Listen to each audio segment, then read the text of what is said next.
$115. Ce matin, l'argent métal a franchi les $115 l'once. Il y a un an, il valait $30. Ce n'est pas une hausse normale, ce n'est pas un cycle ordinaire. C'est la confirmation d'un signal que j'observe depuis des mois. Un signal que la plupart des investisseurs ont ignoré. 3 indicateurs, 3 signaux d'alerte qui clignotaient au rouge vif en même temps. Quelque chose qui ne s'était pas produit depuis 2007.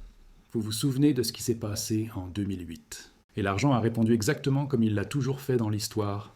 Mais cette fois, la réponse a été plus rapide et plus violente que prévu. Bienvenue sur cette chaîne.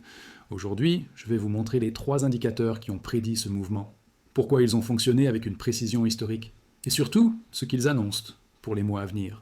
Parce que ce que nous voyons maintenant n'est peut-être que le début. Avant d'analyser les indicateurs, laissez-moi clarifier quelque chose d'important. Un signe noir n'est pas une simple correction boursière. Ce n'est pas une baisse de 5%. Ce n'est même pas une récession ordinaire. Nassim Nicholas Taleb, qui a inventé le terme, définit le signe noir par 3 caractéristiques précises. Premièrement, il est imprévisible. Avant qu'il ne frappe, presque personne ne le voit venir. Les experts rejettent la possibilité. Les modèles ne l'intègrent pas. Deuxièmement, son impact est massif. Un signe noir change tout. Il restructure des industries entières. Il fait tomber des institutions. Il détruit des fortunes et en crée de nouvelles. Troisièmement, après coup, tout le monde rationalise qu'il aurait dû voir venir. Avec le recul, ça semble évident. Mais sur le moment, personne n'avait vu. 2008 était un signe noir. Avant la faillite de Lehman Brothers, les experts affirmaient que le système bancaire était solide. Après, tout le monde prétendait savoir que les subprimes posaient le problème. Voici le point que je ne peux pas expliquer complètement dans cette vidéo. Il y a un facteur qui détermine pourquoi certains signes noirs génèrent des mouvements de 300% sur l'argent, tandis que d'autres ne déclenchent que des corrections temporaires. Je l'ai documenté dans la recherche financière, lien dans la description, mais laissez-moi vous montrer le premier indicateur qui a tout annoncé. Le premier signal était la durée d'inversion de la courbe des taux, pas simplement une inversion, la durée de cette inversion. Permettez-moi d'expliquer ce que cela signifie. La courbe des taux montre les rendements des obligations à différentes échéances. Normalement, les obligations à long terme rapportent même plus que celles à court terme. C'est logique.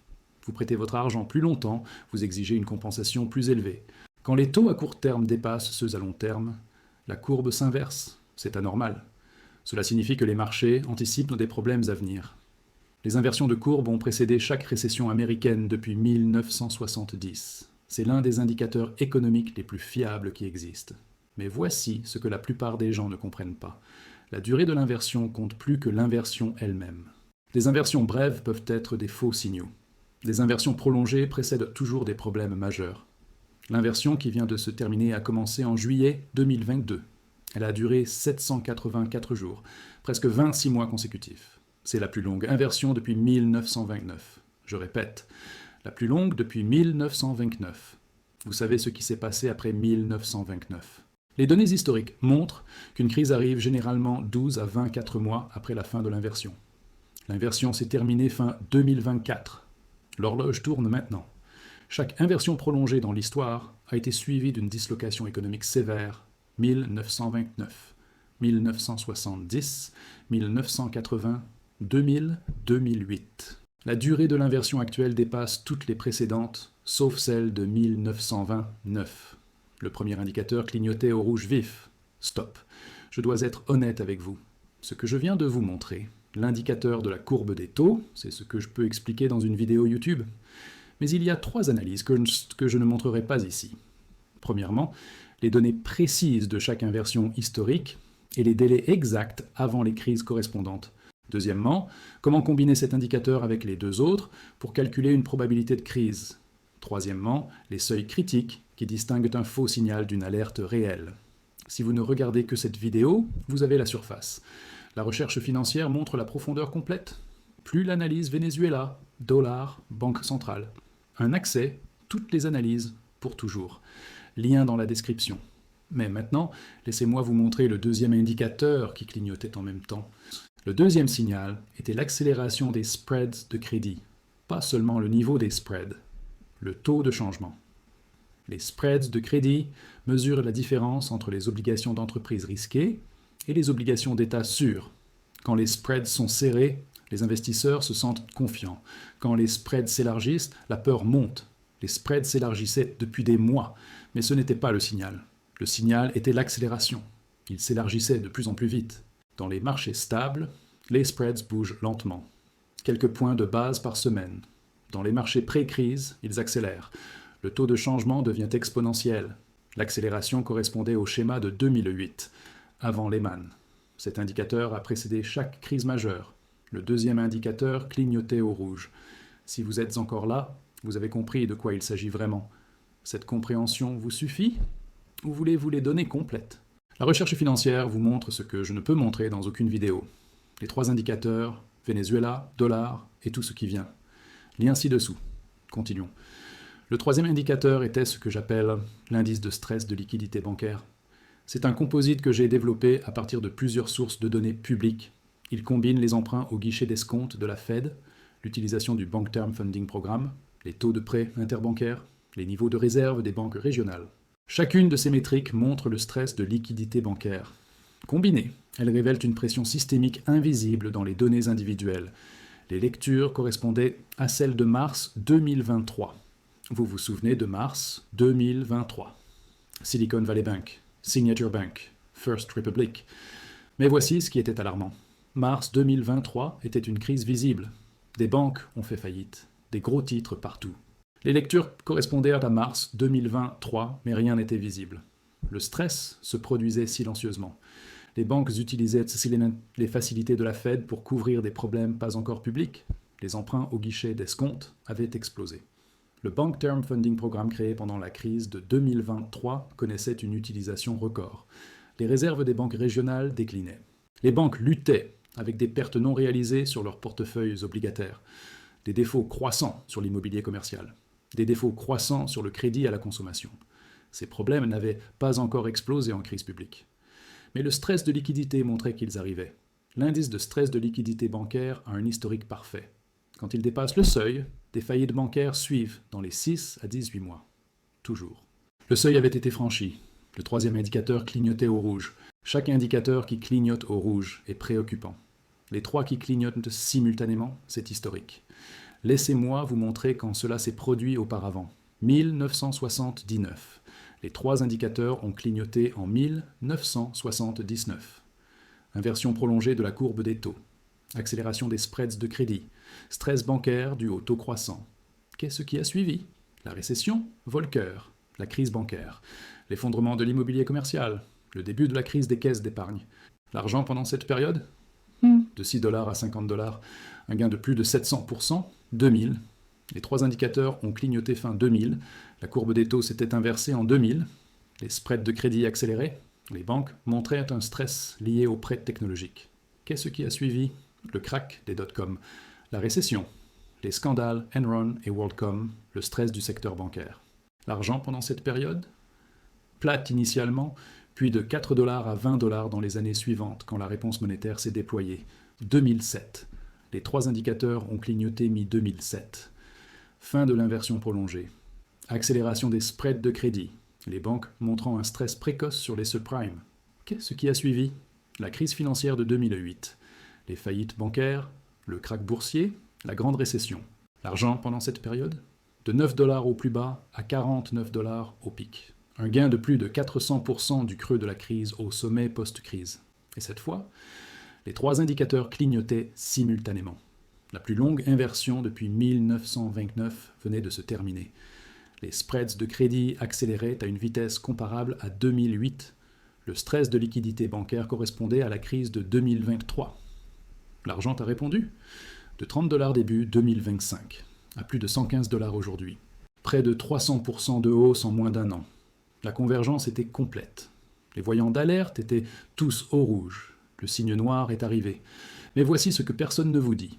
Le mouvement que nous avons vu n'est peut-être que le début. Les indicateurs ne signalent pas seulement qu'une crise arrive, ils signalent la magnitude potentielle de cette crise.